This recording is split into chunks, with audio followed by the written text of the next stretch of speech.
مال کو خرچ کرنا کہ یہ اللہ تبارک و تعالیٰ کی ایک بہت بڑی نعمت بھی ہے. مال نعمت کی صورت میں بھی ہے.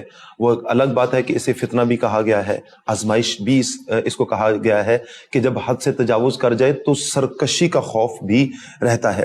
لیکن مال کو خرچ کہاں کیا جائے؟ سب سے پہلے تو ہم دیکھیں, ہمارا تو یہ موضوع ہی شریعت مطہرہ کے مطابق کہ ہم اس جو بھی معاملات کریں شریعت مطہرہ کے مطابق کریں.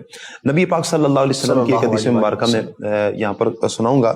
اللہ پاک کے آخری نبی صلی اللہ علیہ وسلم کا فرمان کہ کل قیامت والے دن بندہ اللہ کی بارگاہ میں اس وقت تک ہٹے گا نہیں, رب کی بارگاہ سے, جب تک بندے سے چند سوالات نہ کر لیے جائیں. سب سے پہلے اس کی عمر کے بارے میں سوال ہوگا کہ تم نے عمر کہاں گزاری, کیسے گزاری. پھر سوال ہوگا کہ تم نے جوانی کہاں گزاری ہے, تمہاری جوانی کس طرح کی گزری ہے.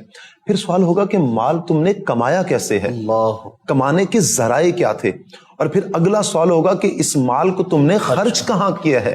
یہ ایک امپورٹنٹ سوال ہے کہ مال کے خرچ کے بارے میں. دیکھیں مال تو میرا تھا نا, لیکن اس کے بارے میں بھی پوچھا جائے گا. مطلب کیا ہے کہ مال کو جہاں پر خرچ کرنا ہے وہ ان مقامات کو دیکھنا ہے کہ مال ہم خرچ کہاں کر رہے ہیں.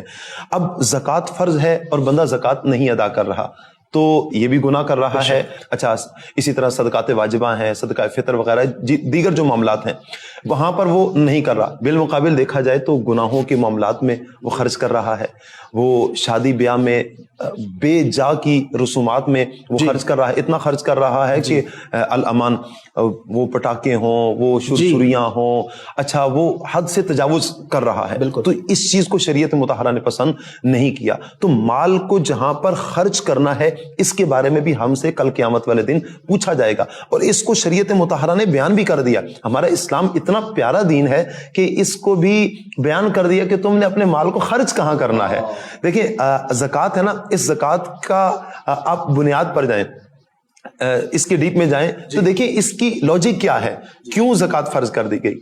تو اس کی لاجک یہ ہے کہ تاکہ جو غریب اور غرباء ہیں ان تک ان کا حق پہنچ جائے, وہ بھی ہماری خوشیوں میں شریک ہو جائیں.